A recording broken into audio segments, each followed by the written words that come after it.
कुछ भी हो जाए, SC/ST वर्ग में नहीं लागू होगा क्रीमी लेयर। फैसला बदलने के लिए अध्यादेश लाएगी सरकार।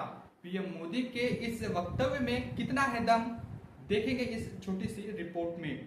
बता दो कि SC/ST के आरक्षण को लेकर 1 अगस्त को आए सुप्रीम कोर्ट के जजमेंट के बाद देश भर में सुप्रीम कोर्ट के इस निर्णय पर कई सारे ऐसे राजनीतिक दल हैं बहुजनों के, जिन्होंने आक्षेप खड़ा किया, जिन्होंने इस पर सवाल खड़े किए।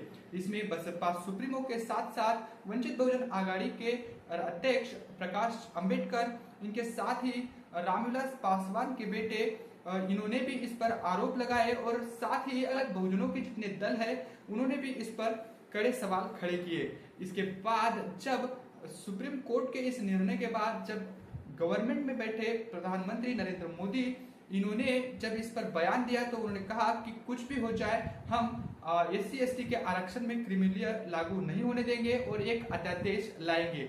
लेकिन प्रधानमंत्री जी के इस बयान में कितना दम है ये भी देखने की बात है। बता दो कि सिलसिलेवार सबसे पहले समझेंगे कि प्रधानमंत्री नरेंद्र मोदी जी इन्होंने क्या कुछ कहा। उन्होंने कहा कि SC/ST वर्ग में क्रीमी लेयर यानी कोटे के अंदर कोटा सिस्टम केंद्र की मोदी सरकार लागू नहीं करेगी। सुप्रीम कोर्ट के फैसले के बाद SC/ST के जितने भी सांसद हैं उन्होंने पीएम नरेंद्र मोदी से मुलाकात की थी और उन्होंने उसमें कहा था कि प्रधानमंत्री ने उनको भरोसा दिया है कि SC/ST वर्ग में किसी भी कीमत पर क्रीमी लेयर को लागू नहीं होने दूंगा।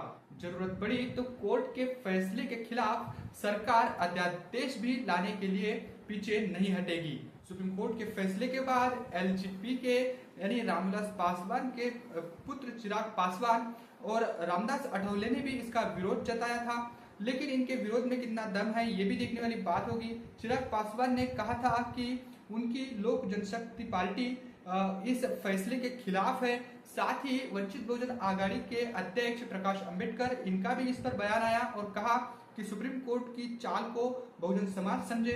साथ ही बसपा सुप्रीमो ने भी इस पर जैसे ही ये निर्णय आया, जैसे ही ये जजमेंट आया सुप्रीम कोर्ट का, तुरंत दूसरे दिन बसपा सुप्रीमो ने इस पर एक बड़ी प्रेस कॉन्फ्रेंस की। 2-3 बार इस पर उन्होंने प्रेस कॉन्फ्रेंस करके इसका विरोध किया और भारत बंद में भी अपना समर्थन दिया।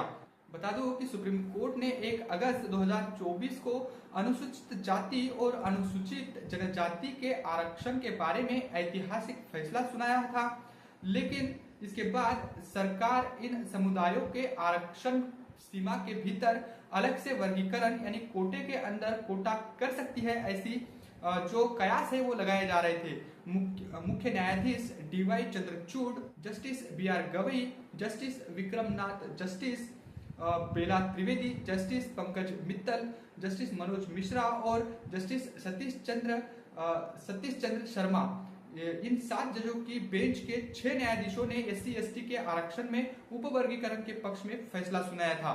वही एक न्यायाधीश ने इसका विरोध भी किया था।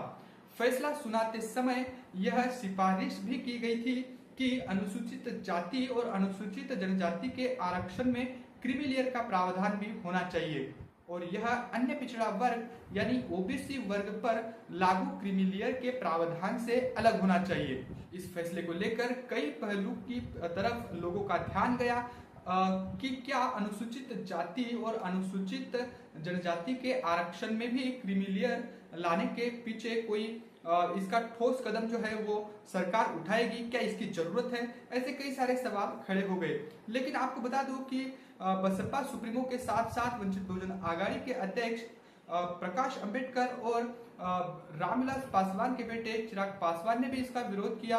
उधर रामदास अठवले ने भी इसका विरोध किया, लेकिन इनके विरोध में कितना दम है।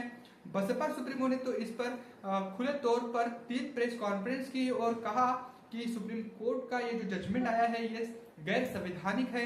उधर प्रकाश अंबेडकर ने भी इसका कड़ा विरोध किया। तो एक तरीके से बहुजनों की जितनी भी पार्टियां हैं, इनके जितने भी पार्टियों के जितने भी राष्ट्रीय अध्यक्ष हैं, इन्होंने इसका खुलकर विरोध किया और एक सहमति इनकी लिखी। लेकिन क्या सच में भाजपा की नीयत आरक्षण के प्रति, जो SC/ST के आरक्षण में जो उपवर्गीकरण के प्रति जो निर्णय जजमेंट सुप्रीम कोर्ट ने सुनाया है, क्या उसमें सही में ये अध्यादेश लाकर इसको तुरंत प्रभावहीन करेंगे, ये एक बड़ा सवाल है।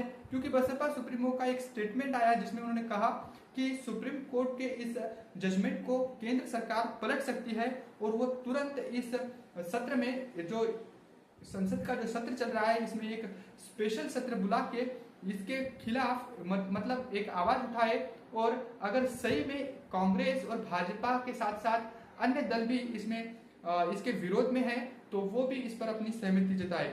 साथ ही केंद्र सरकार एक स्पेशल अध्यादेश लाकर इसमें आरक्षण में जो उपवर्गीकरण किया गया है उसको निष्प्रभावी करे और संविधान के 9वीं सूची में आरक्षण को, SC/ST के आरक्षण को और OBC के आरक्षण को भी शामिल करे। अगर ऐसा होता है तो ही प्रधानमंत्री जी के तरफ से दिया गया जो बयान है इसमें दम होगा, ऐसी बात भी उन्होंने कही है।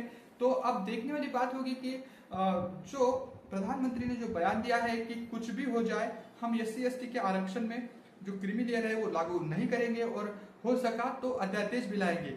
एक शब्द का जिक्र उन्होंने किया, हो सका, यानी वो अध्यादेश लाने के पक्ष में नहीं है। अगर ऐसा होता तो इसी सत्र में वो जो चल रहा सत्र है इसी में वो ऐसा करते भी, लेकिन उन्होंने ऐसा नहीं किया। साथ ही कांग्रेस का भी रवैया जो है वो इसके प्रति साफ नहीं है, क्योंकि तेलंगाना में भी कांग्रेस की गवर्नमेंट है और अलग अलग राज्यों में भी कांग्रेस की गवर्नमेंट है। उस पर भी वहां पर वो इस जो सुप्रीम कोर्ट का जजमेंट आया है इसको किस प्रकार से लागू किया जाएगा इसमें लगे हुए हैं। तो कांग्रेस की भी नीयत SC/ST के आरक्षण के प्रति साफ नहीं है और जो बयान प्रधानमंत्री जी की ओर से दिया गया है तो वो केवल बयान के लिए है। जमीनी स्तर पर इस पर कोई भी काम अब तक केंद्र सरकार की ओर से नहीं किया गया है। अगर ऐसा होता तो अब तक SC/ST के आरक्षण को संविधान की 9वीं सूची में डाल दिया गया होता। तो बसपा सुप्रीमो ने भी साथ ही वंचित बहुजन आघाड़ी के अध्यक्ष प्रकाश अंबेडकर, रामविलास पासवान और अलग अलग रामविलास पासवान के बेटे और अलग अलग लोगों ने भी अलग अलग पार्टी के बहुजनों के जो पार्टीज है उनके अध्यक्षों ने भी इस पर मतलब एक सूर इनके दिखाई दिए। लेकिन ये तभी संभव होगा जब केंद्र सरकार इसमें मतलब आरक्षण को 9वीं सूची में डालेंगे, तो ये तभी संभव होगा। केवल बोलने से इस पर कोई होने वाला नहीं है। इस पर जब तक ठोस कदम नहीं उठाए जाएंगे तब तक आरक्षण को मजबूत और सुरक्षित नहीं किया जाएगा। वैसे प्रधानमंत्री जी के इस बयान को लेकर कि हम कुछ भी हो जाए SC/ST के आरक्षण में क्रीमी लेयर को लागू नहीं करेंगे और उसमें उपवर्गीकरण नहीं करेंगे, इस बयान को लेकर क्या ये बयान खोखला बयान है, क्या इस बयान में कोई दम नहीं है, इसको लेकर आपकी क्या कुछ राय है, कमेंट करके जरूर बताएं। बने रहे प्रबुद्ध भारत टीवी के साथ।